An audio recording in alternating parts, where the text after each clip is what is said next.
4, versets 21 à 22.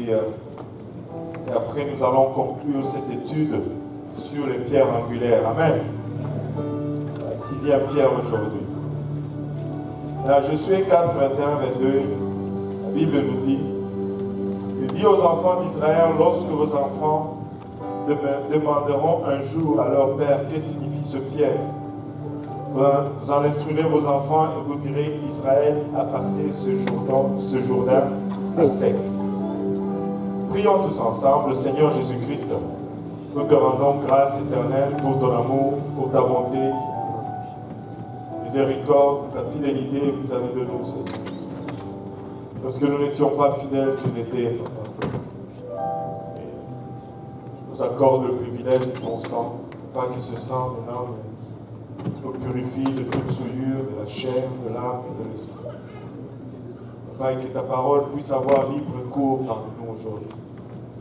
Pas cette parole que nous ne pouvons recevoir de nous-mêmes, car nous sommes des êtres naturels, charnels, alors que cette parole est esprit, les choses de l'esprit sont folies pour la chair. Aide-nous à la recevoir. Aide-moi à donner sans crainte ni faveur ni hésitation. Nous tous ensemble, Seigneur Jésus-Christ, qu'elle produise de fruits dignes de repentance et dignes de la vie éternelle. Au nom de Jésus, nous te prions. Nous disons tous au nom de Jésus. Au nom de Jésus. Pour nous battre nos mains pour le Seigneur.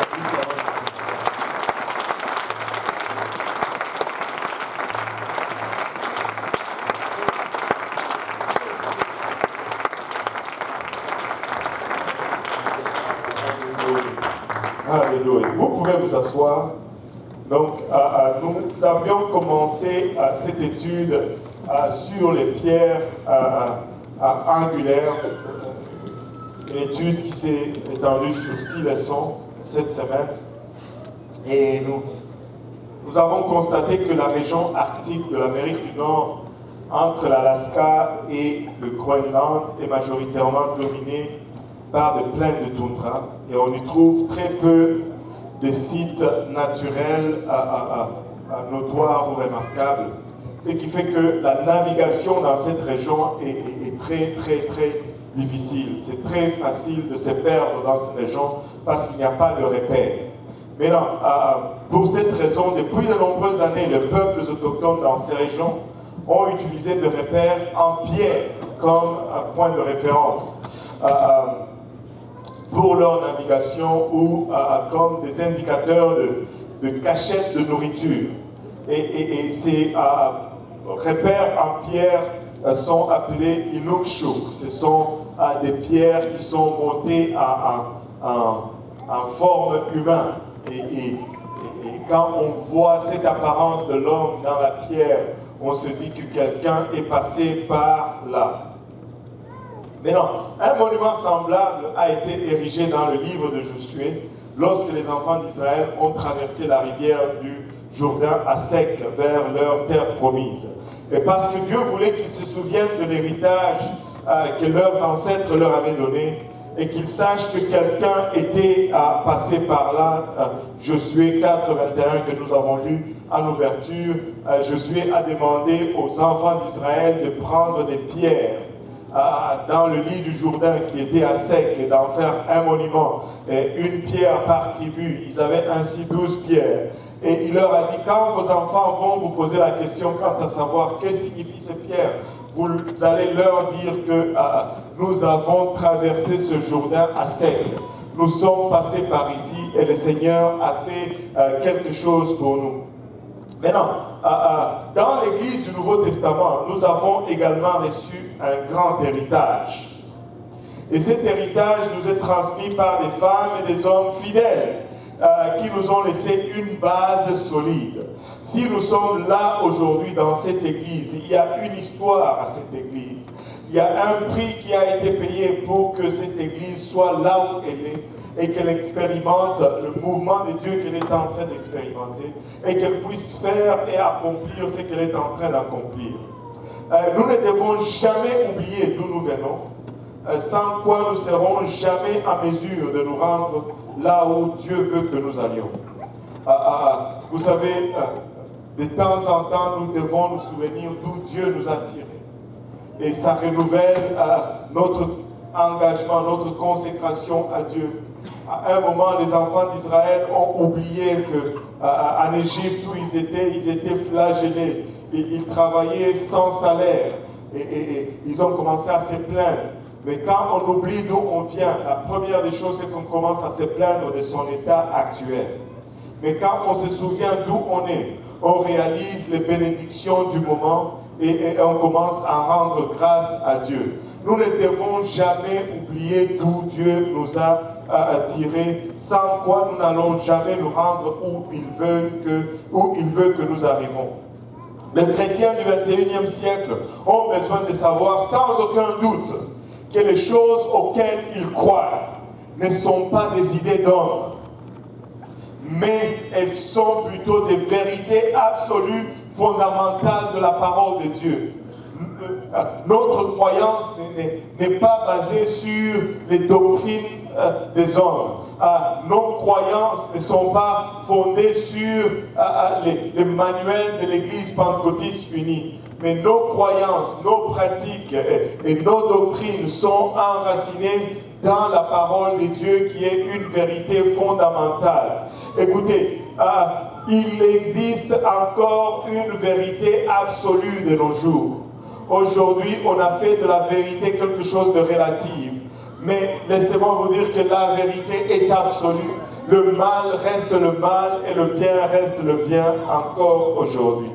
Éphésiens 2, verset 20 nous dit « Vous avez été édifiés sur les fondements des apôtres et des prophètes, Jésus-Christ lui-même étant la pierre angulaire. » Nous sommes basés sur les fondements des apôtres. Et Jésus-Christ est vraiment la pierre de l'angle, de laquelle toutes les autres pierres trouvent leur alignement. Amen. Maintenant, nous avions commencé cette étude il y a longtemps, peut-être 8 semaines environ. Aujourd'hui, nous allons voir notre dernière pierre. Mais notre première pierre, c'était la Bible.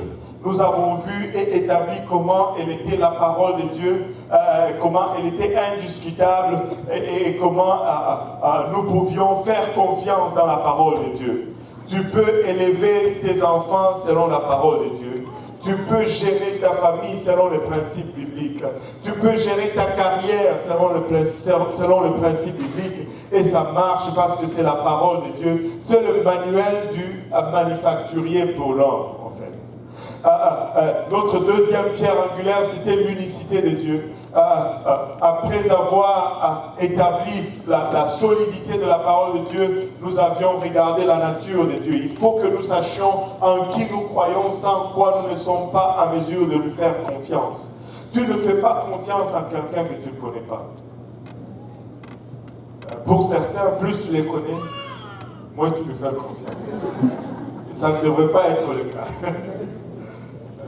Plus on te connaît, plus on devait te faire confiance. Amen. Notre troisième pierre angulaire, c'était le plan du salut. Après avoir établi la crédibilité de la Bible, après avoir vu parler de ce Dieu, nous avons parlé maintenant de son plan pour nous, qui est le plan du salut. Comment venir à ce Dieu? Nous avons parlé de l'évangile extensivement. Écoutez, la façon d'être sauvé encore aujourd'hui, c'est la façon biblique. Il n'y a qu'un seul baptême, un seul Seigneur, une seule foi, un seul Dieu, une seule femme, une seule Église. Alléluia. Maintenant, quand on dit qu'il y a, quand la Bible dit qu'il n'y a qu'un seul baptême, la Bible est claire là-dessus. Qu'elle est en train de dire qu'il n'y a qu'une seule bonne façon de se faire baptiser. Cela ne veut pas dire que si tu ne t'étais pas bien baptisé, que tu ne peux plus te faire baptiser parce que tu t'étais déjà baptisé. Non. Sinon, on n'allait pas voir Actes chapitre 19 dans la Bible, où il y a des gens qui n'étaient pas baptisés de la bonne façon et ils se sont fait baptiser. Un seul baptême, c'est parce qu'il n'y a qu'une seule bonne façon de se faire baptiser, c'est au nom de Jésus-Christ. Amen.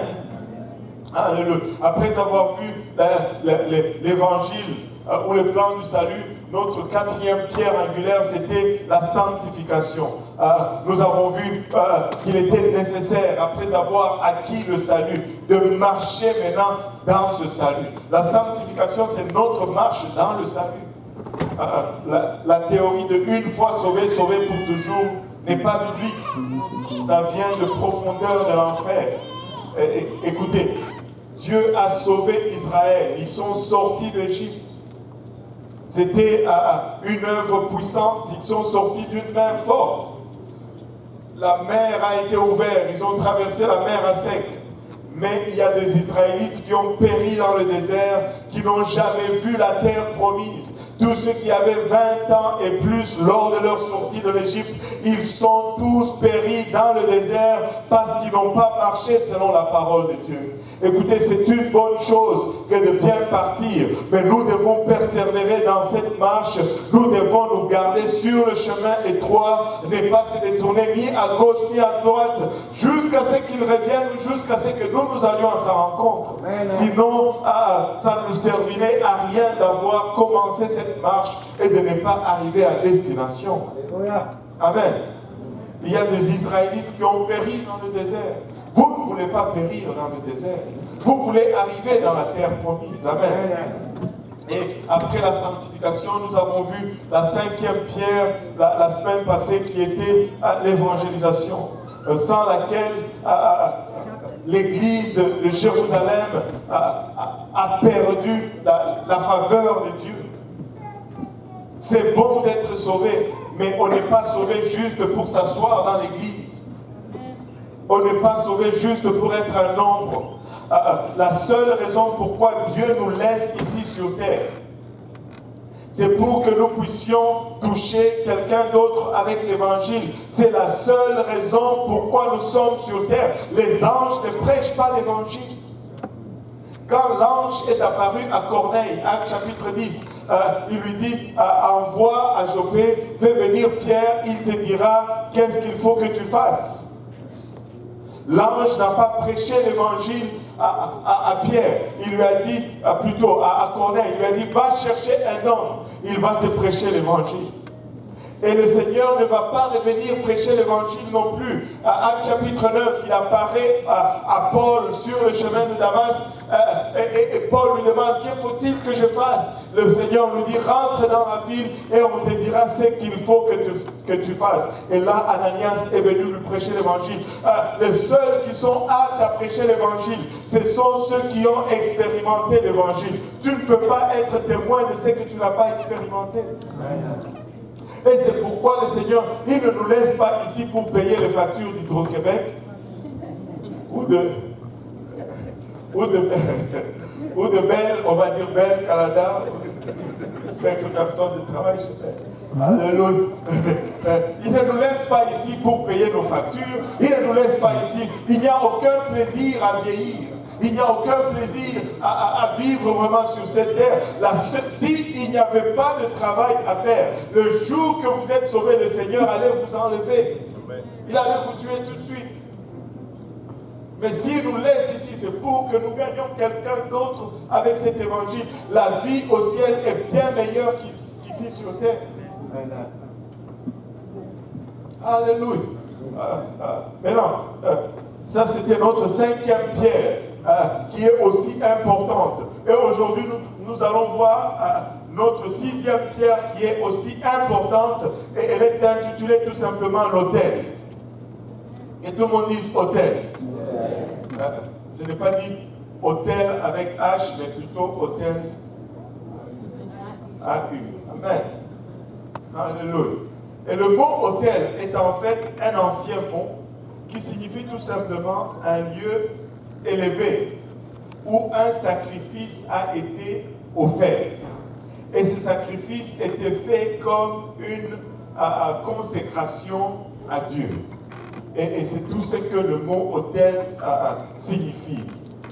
Et si nous regardons dans la Bible, nous allons voir plusieurs autels qui ont été érigés. Par exemple, Noé, il a bâti un autel immédiatement après avoir quitté l'arche.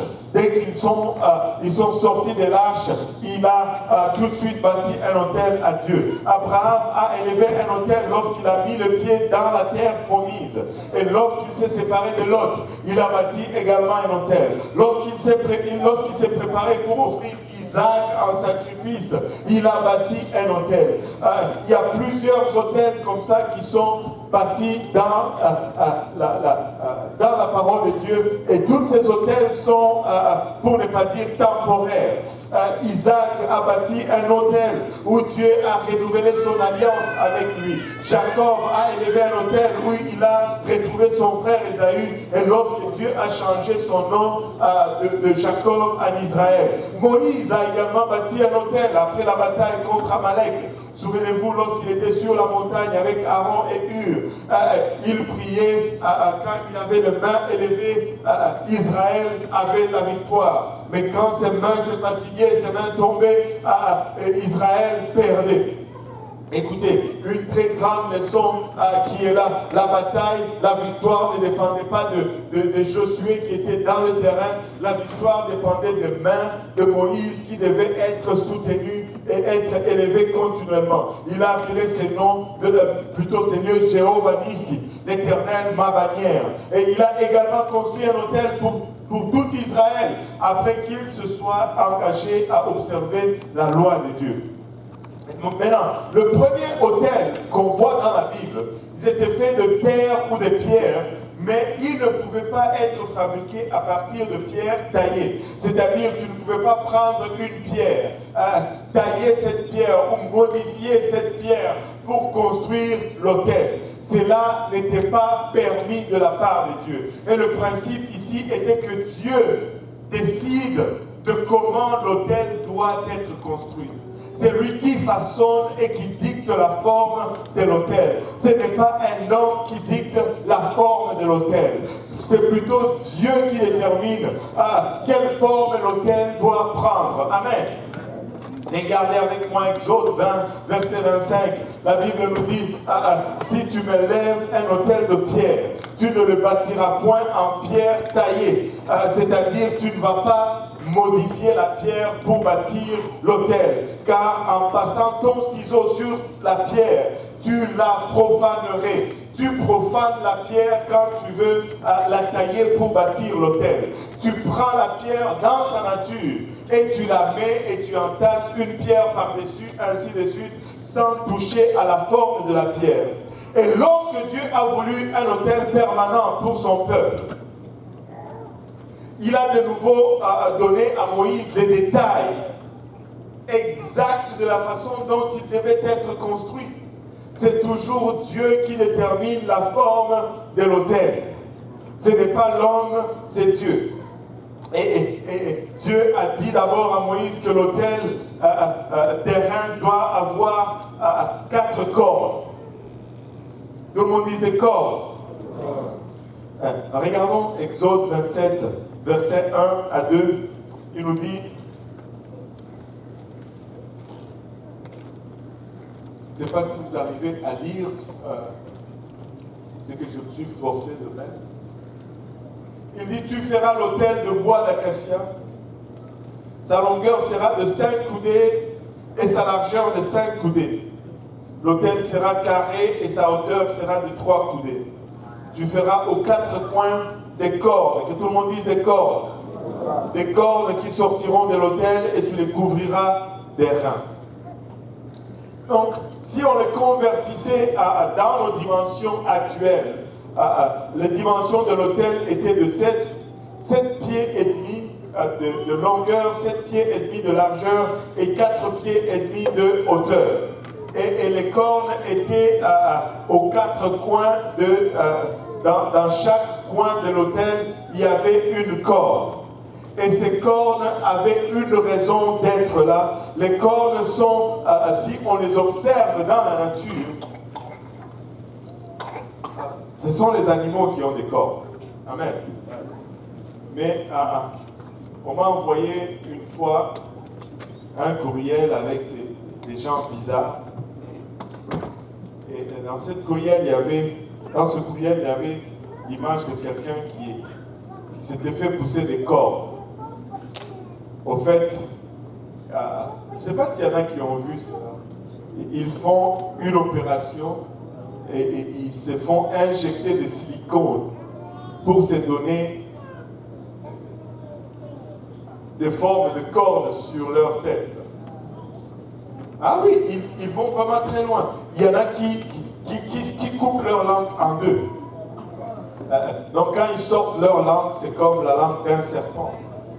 Et tout cela a une connotation diabolique.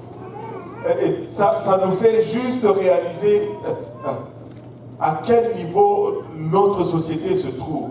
Le mal est vu comme bien et le bien est vu comme mal. On veut ressembler au diable parce que c'est le seul être cornu. Et on s'est fait pousser des cordes pour dire qu'on ressemble au diable. Mais si nous regardons dans le monde animal, les cordes sont la principale source d'attaque et de défense pour les animaux qui les possèdent. Les animaux qui ont des cordes, quand ils veulent attaquer, ils vont... Et quand ils veulent se défendre, c'est les cordes qu'ils utilisent. On m'a envoyé une vidéo dernièrement d'une espèce de buffle qui se faisait attaquer par un lion. Le lion était pris sur ses hanches et le buffle faisait tout pour le laisser aller, mais ça ne partait pas. Il y avait toute une rangée de voitures de touristes et ces buffles, je pense qu'il a été inspiré par le Saint-Esprit ou quelque chose. Il est allé vers la voiture et il a donné un coup de corde dans un pneu. Le pneu a explosé et l'air s'est dégagé et le lion a eu peur, le lion l'a lâché, il est parti. Et les cordes, c'est une source de défense et d'attaque pour les animaux qui les possèdent. Dans la Bible, les cordes sont figuratives de puissance ou de pouvoir. Le pouvoir et la puissance viennent de l'autel. Si nous allons être une église puissante, nous devons avoir un autel. Si nous allons être des hommes et des femmes puissants de Dieu, nous devons avoir un autel. Parce que la puissance se trouve sur l'autel. Parce que les cordes ne sont nulle part ailleurs dans le tabernacle que sur l'autel. Et les cordes sont symboles de puissance et de pouvoir. Sans autel, nous n'avons pas de pouvoir. Sans autel, nous n'avons pas de puissance. Nous devons avoir comme individus des autels bâtis dans notre vie et dans notre marche. Et comme Église, nous devons bâtir un autel. Sans autel, nous n'avons pas de puissance ni de pouvoir. Regardez comment la Bible nous dit combien les cornes sont symboles de puissance et de pouvoir. Ce n'est pas apparent vraiment dans la version Louis II. Mais j'ai fait mes devoirs, j'ai cherché la version Darby et je vais vous l'afficher tout à l'heure. Psaume 18, versets 2 à 4. Les versets sont décalés un peu dans les deux versions. Dans la version seconde, c'est vraiment versets 2 à 4. La Bible nous dit, je t'aime, ô Éternel, ma force. Que tout le monde dise ma force. Éternel, mon rocher, ma forteresse, mon libérateur, mon Dieu, mon rocher où je trouve un abri. Mon bouclier, la force qui me sauve. Que tout le monde dise la force qui me sauve. Alléluia. Ma haute retraite. Je m'écris, loué soit l'Éternel et je suis délivré de mes ennemis. Ça c'est la version seconde. Mais la version Darby nous dit ceci. La version Darby c'est plutôt verset 1 à 3. Il dit, je t'aimerai, ô Éternel, ma force. Éternel, mon rocher et mon lieu fort. Et c'est lui qui me délivre. Mon mon Dieu, mon rocher, en qui je me confie, mon bouclier et la corne de mon salut. C'est que la Bible dit dans Psaume 18, dans la version seconde, la force qui me sauve. Derby le traduit comme étant la corne de mon salut, parce que originalement dans l'hébreu, c'est la corne de mon salut ou la corne qui me sauve. Écoutez, la corne, c'est toujours le symbole de puissance et de force dans la parole de Dieu. Regardez dans le livre de Luc. Luc 1, 67 à 69. Zacharie, son père, fut rempli du Saint-Esprit et il prophétisa en ce mot: béni soit le Seigneur, le Dieu d'Israël, de ce qu'il a visité et racheté son peuple. Et il nous a suscité un puissant sauveur. Que tout le monde dise un puissant sauveur. Dans la maison de David, son serviteur. Maintenant, le même verset, dans la version d'Arby, nous dit ceci: et Zacharie, son père, fut rempli de l'Esprit Saint et prophétisa, disant: béni soit le Seigneur. Alléluia. Mais notre glisse: béni soit le Seigneur, le Dieu d'Israël, car il a visité et sauvé son peuple. Nous a suscité une corne de délivrance. Un puissant sauveur est traduit comme une corne de délivrance dans la maison de David, son serviteur. Si nous allons avoir de la puissance, il faut que nous ayons un autel. Si nous allons avoir le pouvoir avec Dieu, il faut que nous ayons un autel. Il faut que nous ayons un autel dans notre vie. Il faut que nous ayons un lieu de prière habituel où nous allons chaque jour. Pas de prière. Pas de puissance. Pas de puissance. L'église ne peut pas être une église si elle ne prie pas. Et notre 6e pierre angulaire, c'est la prière. Il n'y a aucune transaction spirituelle qui se fait sans la prière. La prière, ce n'est pas de l'inactivité. La prière, vous savez, le spirituel, on nous dit, c'est toujours contraire du naturel ou du physique. Tu sais, dans le naturel, pour produire, il faut que tu sois bouge, actif. Mais quand tu t'assois dans le naturel et que tu marmonnes ta prière, Alléluia Jésus. Naturellement, c'est de l'inactivité. Mais souviens-toi que le spirituel, c'est l'opposé du naturel. C'est le contraire du naturel. Et ça semble de l'inactivité, mais c'est la plus grande productivité spirituelle. Sans la prière, tu ne peux rien accomplir. Tu ne peux rien accomplir. Nous devons prier. Amen. Nous devons avoir un autel. Ces cordes sur l'autel des reins. Cet autel qui était, savez-vous, je peux même reculer un peu dans l'étude du tabernacle et vous dire ceci: l'autel des holocaustes ou l'autel des reins était la fourniture ou la pièce la plus large du tabernacle. Et elle était placée juste en arrière de la porte, donc en entrant dans le tabernacle. Quand tu entres sur les parvis, c'était la première chose que tu rencontrais. Et ils disent que même si tu passais casuellement devant le tabernacle et que tu regardais par la porte, tu allais voir l'autel des reins. Tu allais voir cet autel avec ses 4 cordes. C'était la pièce la plus large, la plus imposante, parce que Dieu ne voulait pas que tu la manques. Tu ne pouvais pas dire: je n'ai pas vu l'autel. Et si tu allais entrer dans le tabernacle, tu ne pouvais aller nulle part sans passer par cet autel. Et tout ce qui était fait dans le tabernacle était affecté par cet autel. Le sang qui était apporté pour l'expiation devait être aspergé sur l'autel. Le feu qui allait être utilisé à l'intérieur devait venir de cet autel. Tout passait par cet autel. Écoute, dans ta vie spirituelle, dans ta marche spirituelle, tout passe par l'autel. Il faut que tu aies un autel. Si tu n'as pas d'autel, rien ne se fait dans ton tabernacle. Rien ne s'accomplit dans ton temple. Tu es un temple vide, sans activité. Nous devons prier. Sans la prière, il n'y a pas de puissance. Il n'y a pas de puissance. Alléluia.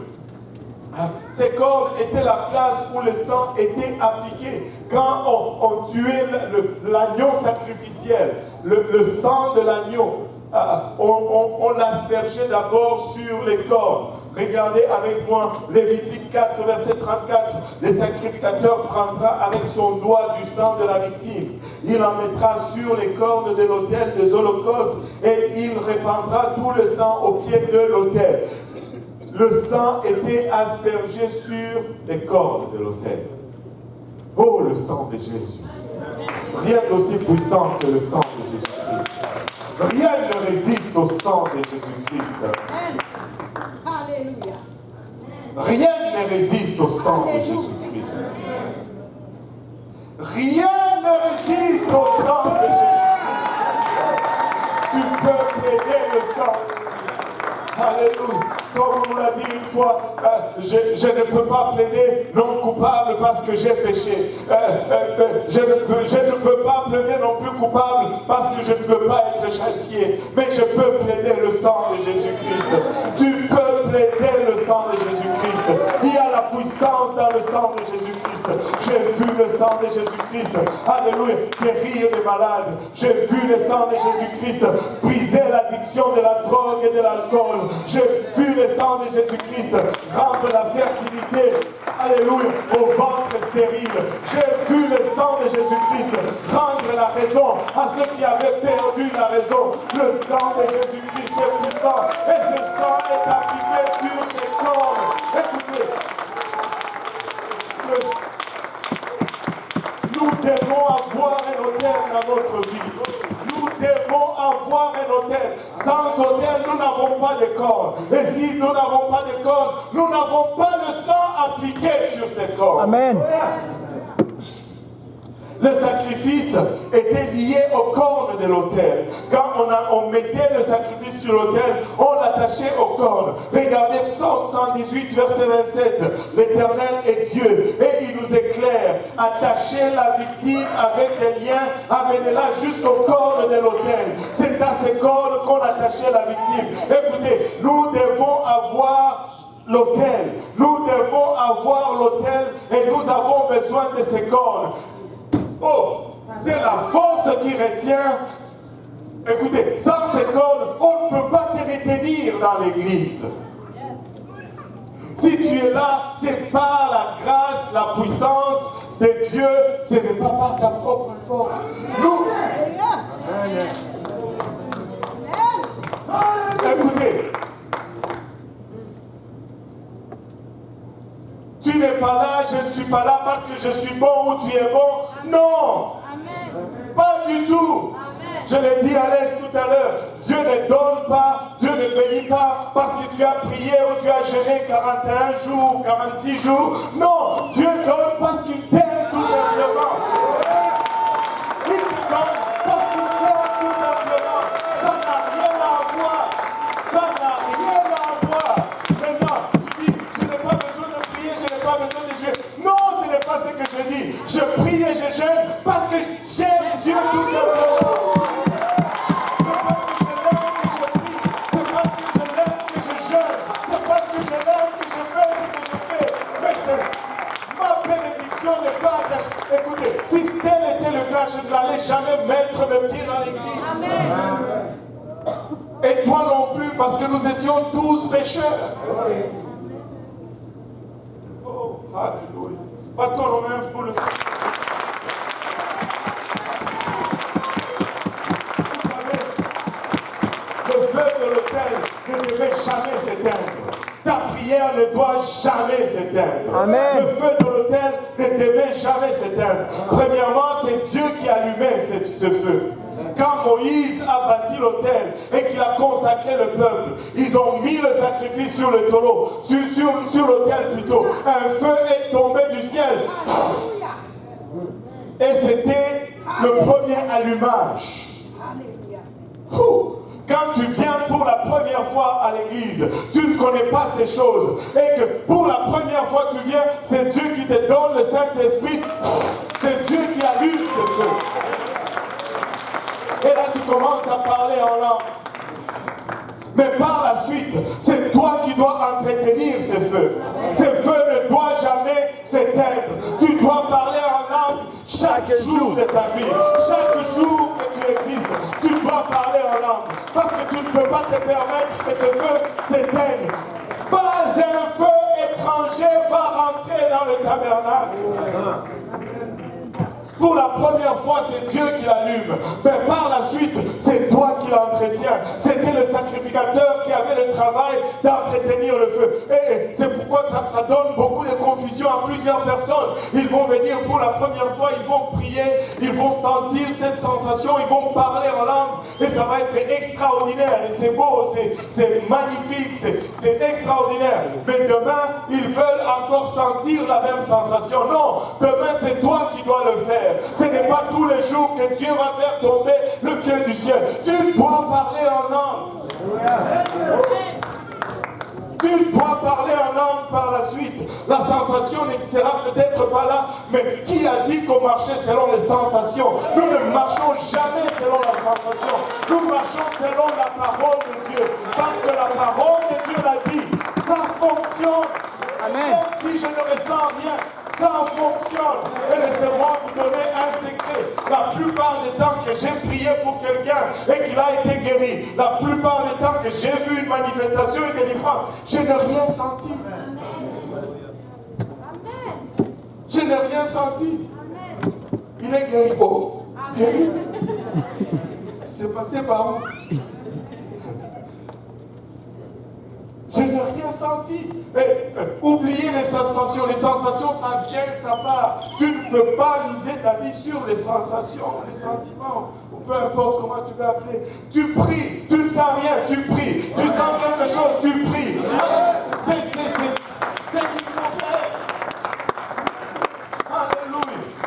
Alléluia. Le feu... Lévitique 6, le feu brûlera continuellement sur l'autel, il ne s'éteindra point. Nous ne pouvons pas permettre que le feu s'éteigne. Amen. Maintenant, une autre chose de particulier avec cet autel, c'est que quand un homme tuait quelqu'un accidentellement, que tout le monde dise accidentellement. Que tout le monde dise accidentellement. Quand quelqu'un tuait un homme accidentellement, il pouvait fuir vers le sanctuaire et se tenir aux cornes de l'autel. Vous savez, le Seigneur a suscité pour nous le corne du salut. Il n'y a rien au hasard dans ce livre.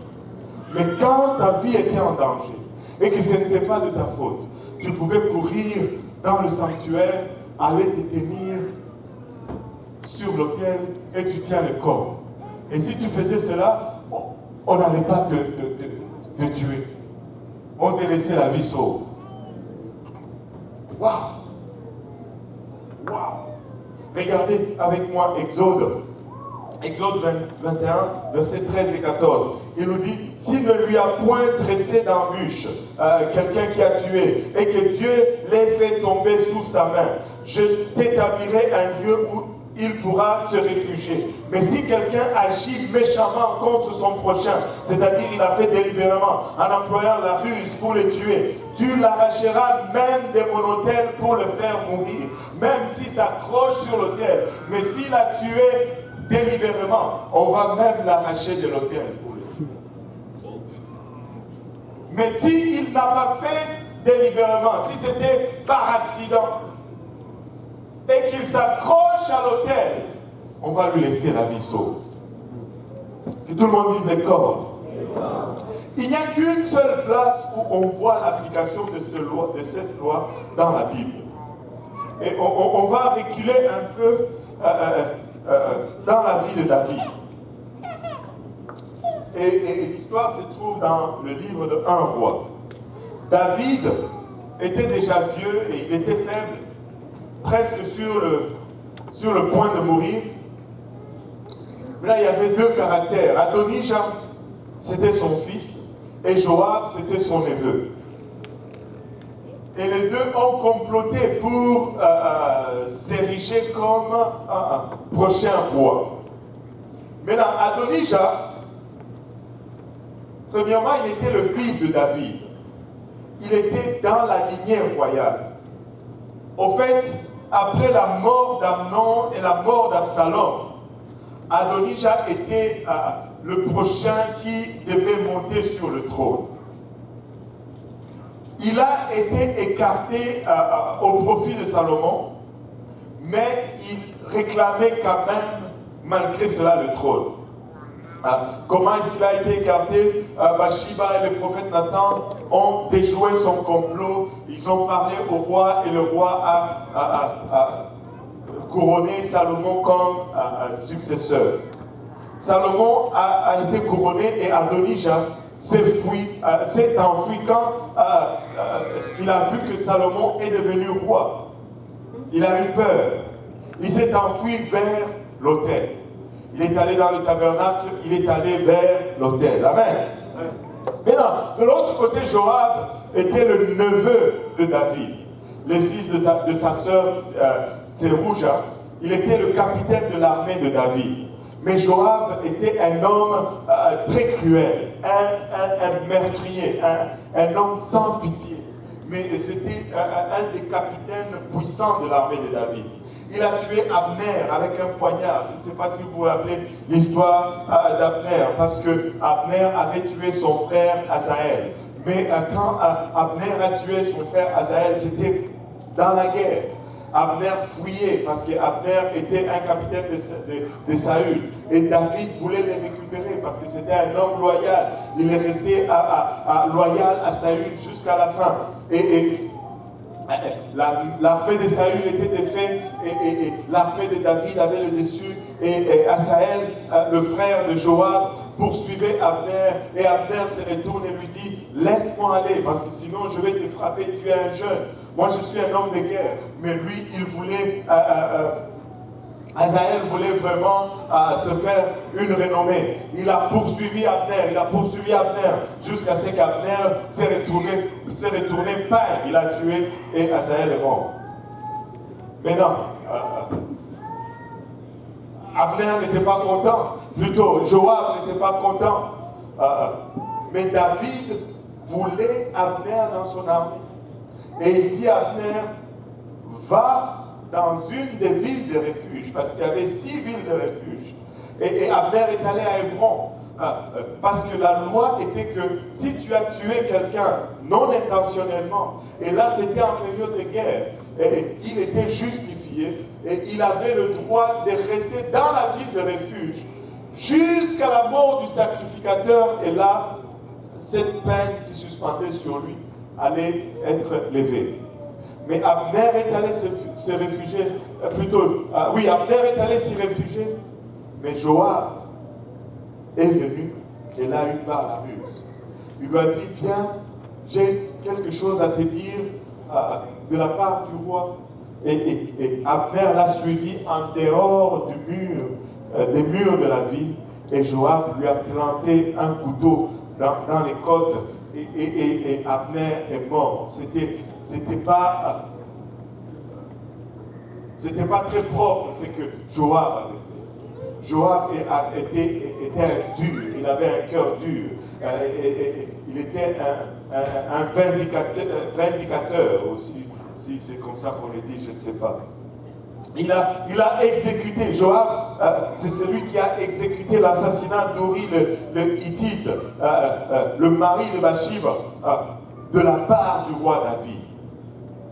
Quand David avait une sale besogne à faire, il est allé chercher Joab. Joab, c'était un dur à cuire. Absalom s'est rébellé contre son père. Son père a envoyé son armée. Et avant qu'il n'aille, le père David tu sais, le père, c'est toujours un père. Il dit à Joab, allez-y doucement avec l'enfant. Ce n'est qu'un enfant, ne le tuez pas. Mais quand on vient rapporter que Absalom est pris dans une buisson par sa tête, Joab il dit, mais pourquoi vous n'avez rien fait? Et il est allé, il a lancé une lance dans la poitrine d'Absalom. Absalom est décédé. Et contre l'ordre de David, il a tué Absalom. Joab ne blaguait pas. Dieu ne voulait pas avoir des litiges avec Joab. Il a tué Amasa avec un coup de poignard, car David l'avait choisi comme premier capitaine.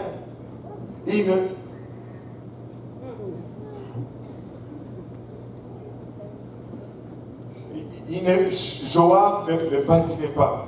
Il a supporté Adonijah dans son complot. Mais quand Salomon a été établi roi, lui aussi, il a fui vers l'autel lorsque leur complot a échoué. Donc, il y en a deux qui ont fui vers l'autel. Adonijah et Joab. Mais quand on lit les deux récits, Adonijah est épargné parce qu'il a couru vers l'autel. Mais Joab est tué à la même place, dans le même tabernacle, au même autel. Pourquoi? Premièrement, parce que le crime de Joab était prémédité. Comme nous l'avons dit, si tu as tué expressement, on va te tuer. Amen. Mais il n'y a pas qu'une différence juridique là-dedans. Mais il y a aussi une différence spirituelle. Et on va le regarder tout à l'heure. 1 Roi, chapitre 1, verset 51 à 53. Je l'ai en deux slides, 51, 52, 53. La Bible nous dit, on va dire à Salomon, voici Adonijah a peur du roi Salomon. Et il a saisi le corps de l'autel. Amen. Il est allé dans le sanctuaire, il a saisi le corps de l'autel en disant que le roi Salomon me jure aujourd'hui qu'il ne fera point mourir son serviteur par l'épée. Salomon dit, s'il se montre un honnête homme, il ne tombera pas à terre un de ses cheveux, mais s'il se trouve en lui de la méchanceté, il mourra. Et regardez le verset 53. Et le roi Salomon envoya des gens qui le firent descendre, que tout le monde dise descendre, qui le firent descendre de l'autel. Il vint se prosterner devant le roi et Salomon lui dit, va dans ta maison. Adonijah était sur l'autel et il tenait le corps. Amen. Mais quand on regarde le verset 28 à 31, la Bible nous dit ceci, le bruit en parvint à Joab, que Salomon était roi, qui avait suivi le parti d'Adonijah, quoiqu'il n'eût pas suivi le parti d'Absalom. Et Joab se réfugia vers la tente de l'Éternel, et lui aussi saisit les cordes de l'autel. Amen.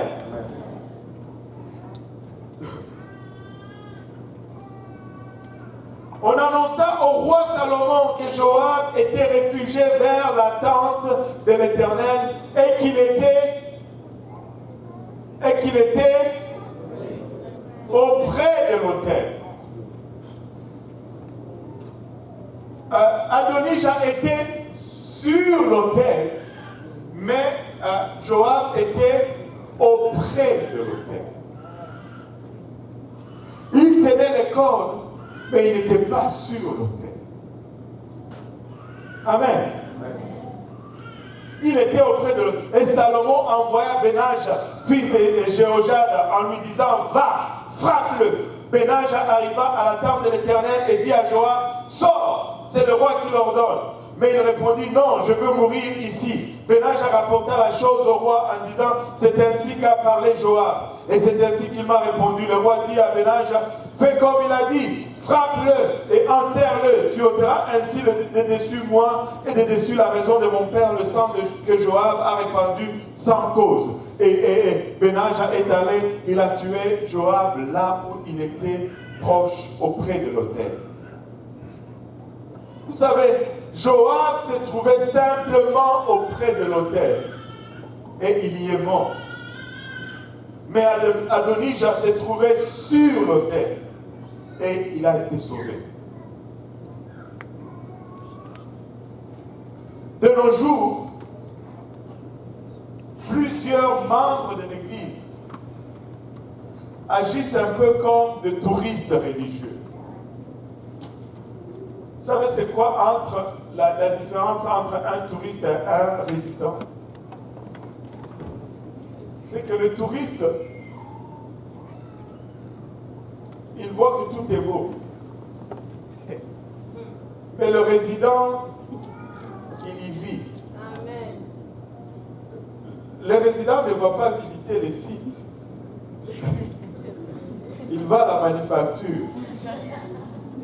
Mais les touristes, tu sais, moi j'aime New York. Parce que je n'habite pas là-bas. Mais quand tu commences à habiter une place, tu commences à te rendre compte que bon, ce n'était pas comme ça quand tu étais allé pour visiter. Quand tu vas visiter, c'est différent de quand tu y vis. C'est comme l'histoire de cet homme, de cet homme qui meurt et là il arrive, un ange qui l'attend devant un ascenseur et lui dit bon, on va, avant que tu ne décides où tu vas habiter, on va d'abord te faire visiter. Amen. Et là, on pèse sur un bouton qui était écrit ciel. Non, qui était écrit d'abord enfer. Et l'ascenseur descend et il arrive là-bas, on lui fait visiter, il voit des cours de golf, de beaux paysages, des gens relax, des restaurants. Et on lui dit, est-ce que tu veux faire le choix? Il dit, non, je veux voir aussi le ciel d'abord. Là, on pèse le bouton pour aller au ciel. Et quand il arrive là-bas, bon, c'était ennuyant. Pas de cours de golf, tout était calme, quelques nuages, quelques personnes en train de tisser de lin, faire du lin, c'était tout. Et on lui dit, est-ce que tu décides? Finalement, il dit, oui. Je pense que je vais aller en enfer. Et tu es sûr? Il dit, oui, c'est ça, ok. Il rentre dans l'ascenseur, parce que si on va là, on ne retourne plus. Il dit, non, moi j'ai choisi, je mets le golf. Il presse sur le bouton, quand il descend et la porte de l'ascenseur s'ouvre, c'est tout un autre spectacle. Il y a le feu, des gens qui crient, qui agonisent, des gens qui se font torturer. Il sursaute, il dit, mais comment ça? Ce n'est pas ici qu'on était venu tout à l'heure. On lui dit, mais oui, c'est ici. Il dit, mais ce n'était pas comme ça tout à l'heure. On lui dit, mais oui, mais ça c'était la publicité avant que tu deviennes résident. Tu étais touriste. C'était le pamphlet publicitaire. Maintenant que tu viens pour habiter, on te dit la vérité. Nous ne devons pas juste comme être des touristes religieux qui visitent le site, ils regardent le paysage, mais qui ne vivent pas vraiment là au quotidien. C'est possible de mourir et d'être perdu alors qu'on est dans l'église. C'est possible de mourir de soif à vue de la rivière. C'est possible d'être là, jour après jour, et de ne jamais monter sur l'autel.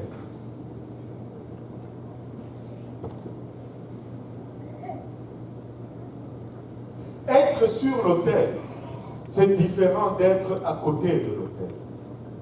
Quand tu es sur l'autel, tu endures les choses. Premièrement, le feu ne devait jamais s'éteindre de cet autel. C'est brûlant sur l'autel. On se demande comment Adonijah a pu rester sur l'autel. Mais pour qu'il reste sur l'autel, il a dû endurer le feu.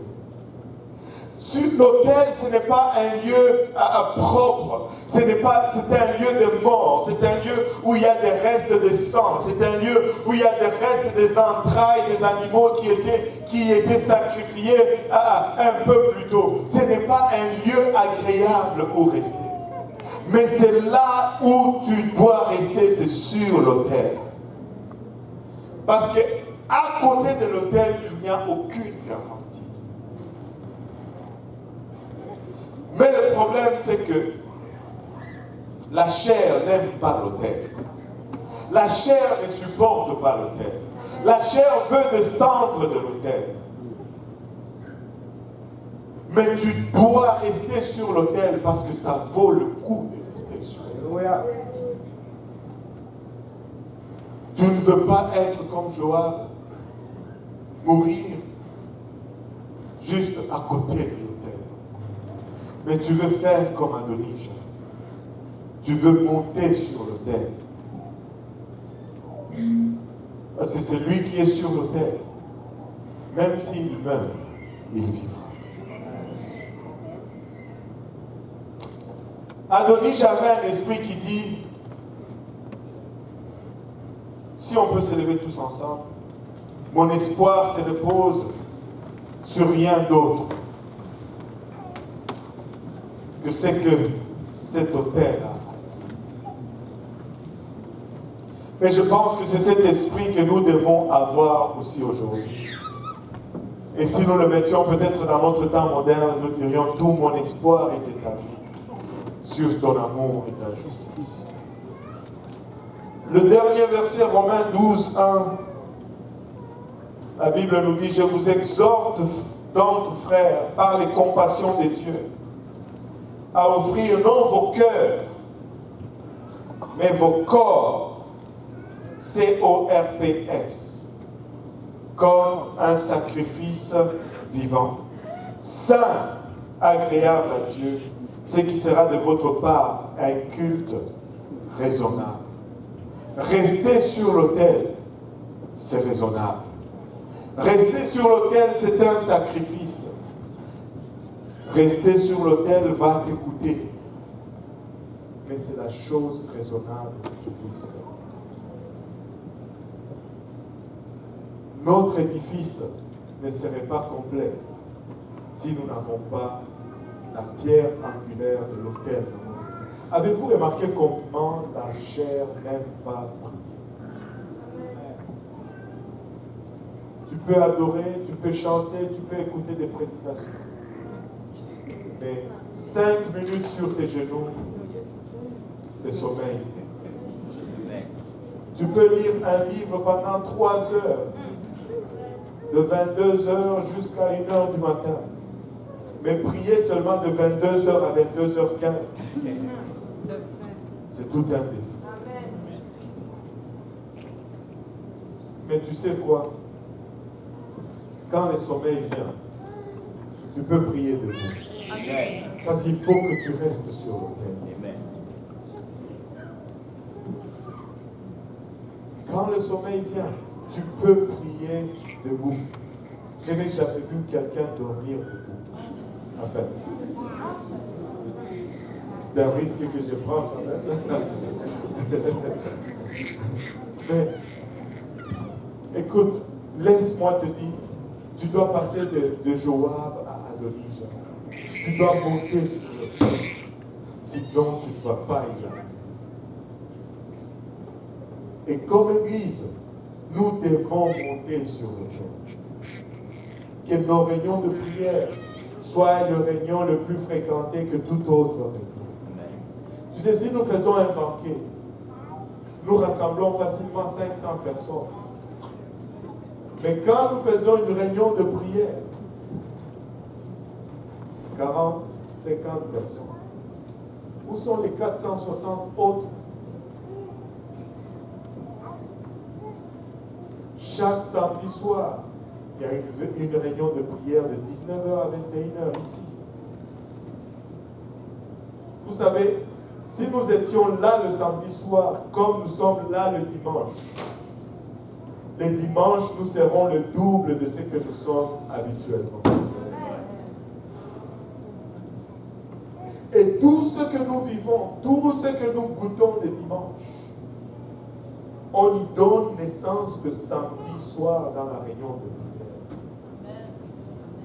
Si nous fermons notre réunion de prière, il n'y aura plus de mouvement de Dieu parmi nous. Ça ne va même pas prendre 2-3 semaines.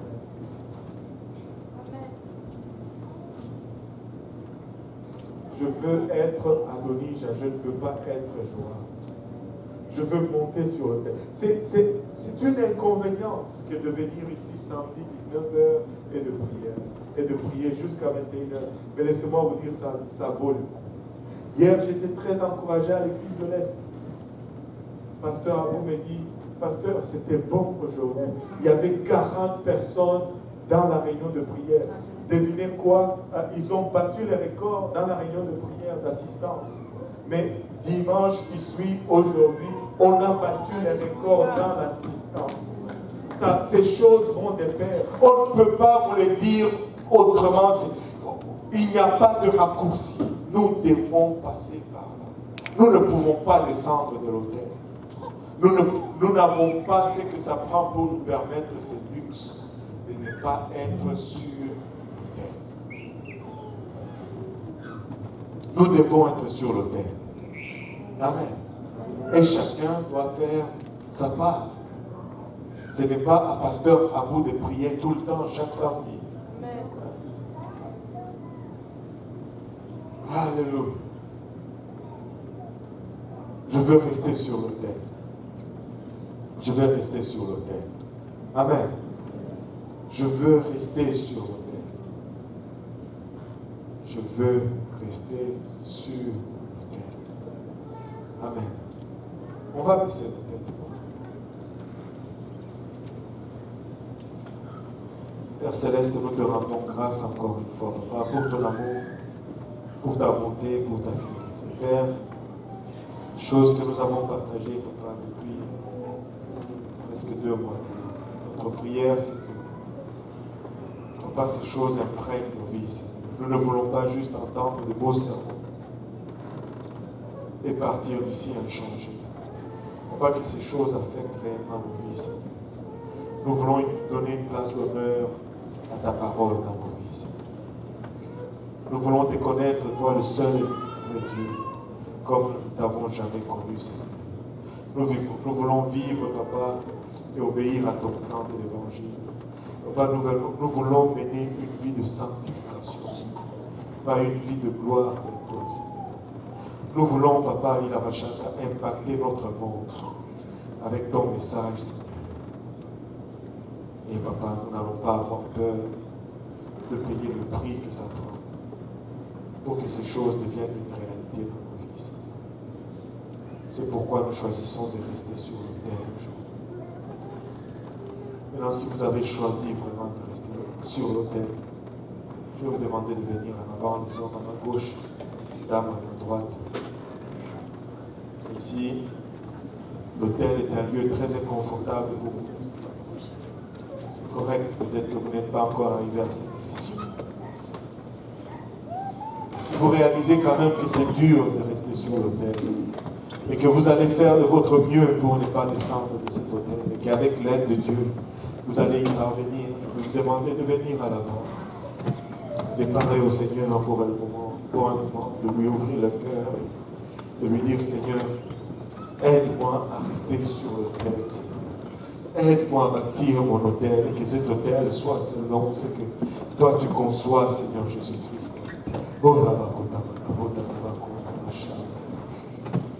Dans le nom de Jésus, dans le nom de Jésus. Oh, Père Céleste, aide-nous, Seigneur. Nous ne voulons pas, Papa, qu'après les efforts, Papa, après que nous ayons quitté l'Égypte et que nous puissions périr dans le désert. Nous voulons aller jusqu'au bout, Seigneur. Aide-nous à rester sur l'autel aujourd'hui.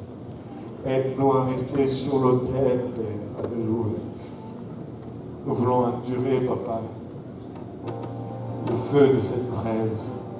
Nous allons endurer, Papa, le restant de cadavres en décomposition sur cet autel. Nous allons endurer la fumée, Seigneur Jésus-Christ. Nous allons endurer, Seigneur, les odeurs nauséabondes, Seigneur. Nous allons endurer, Papa, l'inconfort de l'autel, Seigneur. Donne-nous, Papa, de l'endurer. Dans le nom de Jésus. Dans le nom de Jésus. Dans le nom de Jésus.